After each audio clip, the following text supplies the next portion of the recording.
Hello and welcome to this new episode of Open Book Entrepreneur. Today we have Yas here with us. She's basically a daydreaming coach. So Yas, please introduce yourself to our audience. Hi, I'm Yaz, and I get people to utilize their daydreams to get to their dream. Wow, excellent. Yeah. So tell us a little bit more about how this system works. But you guys are always busy, okay? So I thought getting something that is 11 minutes, 11 seconds throughout the day, little tiny daydreams throughout the day. So technically, if you already daydream, then you're not using anything. You're not using time. You're utilizing what you already have. So you basically mentally rehearse what you really, really, really want.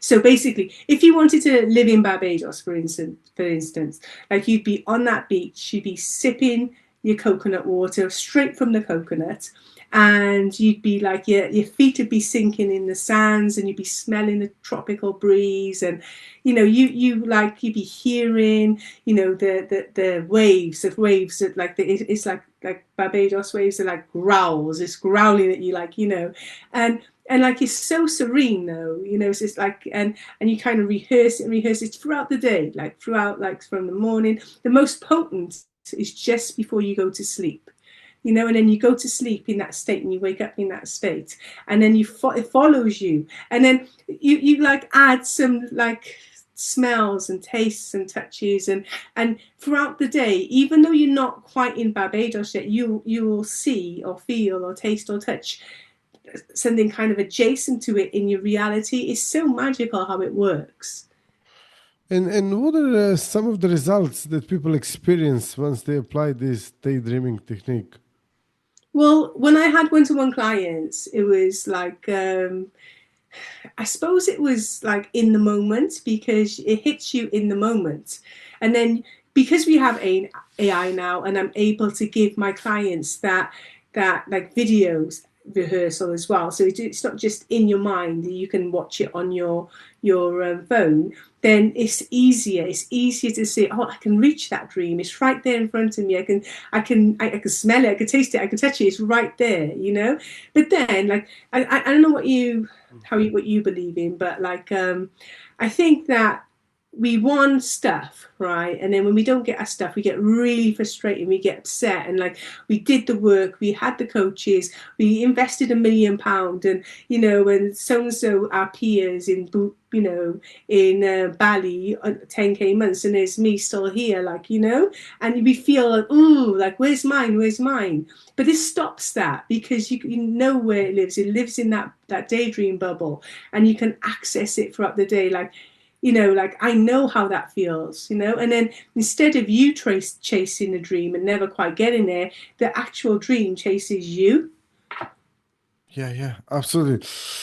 And how did you end up actually in this business? Well, in 2002, my body attempted to reject my heart, and I had 6 kids, and I was not in a good way. I was in immense pain. I couldn't breathe. I had kids to get, and I was too ashamed. Like, I had a dad. He's quite cool, but like, he was oblivious. He didn't understand. He was on his computer. He worked, obviously, but he wasn't there. I think you know what I mean. And I was too ashamed to reach out and ask for help. So I imagined that beach I was talking about, and my kids on this beach. They appeared as little like furry creatures. So there wasn't any clothes to wash. There wasn't any dishes. They ate the vegetation, and all we did is have fun. And obviously I buried them in the sand way too much, but like, I could play with these kids in this daydream. I could not play with them in real life, so it soothed me.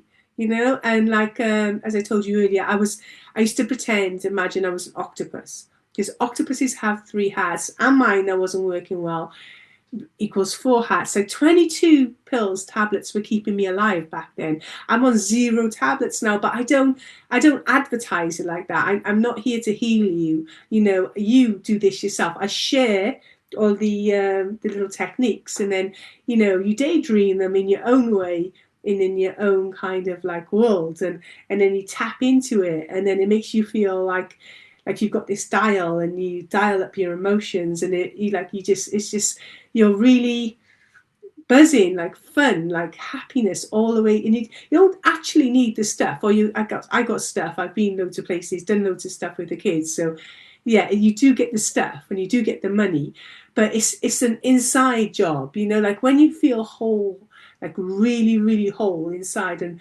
you know where the happiness is, and you know how to, you know, tap into it whenever you feel a bit, it's just amazing, and yeah, I couldn't just sit there and twiddle my fingers knowing this, thinking, oh, like you got to give back. When you've got a 20, like 2 years extra, they give me 5 years to live in 2002. They give me 5 years to live. And so many times I thought I was going to die, and I used to do this little thing, and then I used to feel like I used to open up this little window of health, and then the window got bigger and bigger and bigger and bigger, and then finally, so I really want to give back. I really, I want people to know how easy it is to get your stuff. Exactly. And obviously, you mentioned before that you were on many medications at the time and stuff. So what happened about that? 22 tablets. I mean, I was on 40 milligrams of steroids a day. So I was basically like a hamster. I was huge, but like my heart, it couldn't cope with being huge. So I would go down a crumb a day and my body would still crave that crumb. So it's like half a crumb.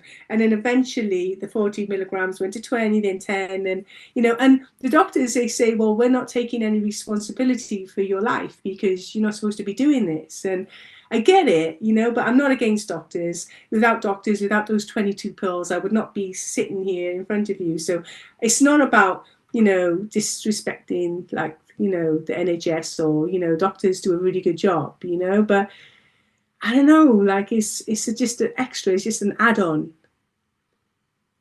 Exactly. And if people want to actually get in touch with you, learn more about you, connect to you, how they can do that? Yeah, well, I'm Yasmin Gulzar, and I'm on Facebook. I'm everywhere right now.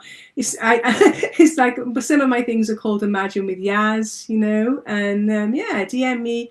You can have a session. It's totally fun. It's hilarious, to be honest. Great. And what can someone expect on this session?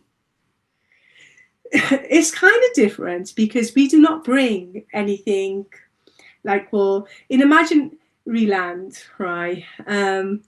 Okay, so in 2020, I went over to Barbados. It was my sixth time. When I go again, it'll be my eighth time. So I was over there. I missed my kids. I missed the UK, and I manifested a volcano eruption because my things were all over the place. So I tell everyone to pretend that you got a box right before the session. Put everything that you don't prefer in the box and don't bring it into imaginary land because I don't want anyone having that. And I think it works because my clients go away and nothing bad happens to them. But I think when they want to talk about their problems, then it amplifies. So imagination isn't always a good thing when you're amplifying bad stuff, but it is a good thing when you're amplifying really cool stuff. Yeah. Okay. Interesting. For sure. Thank you all for watching, listening to this episode. If you liked it, drop us a like, subscribe, and then also if you have any questions for Yaz or me, you can ask them in the comments. Yaz, thank you so much for being here, being a guest, and sharing your interesting story. Thank you. Thank you very much.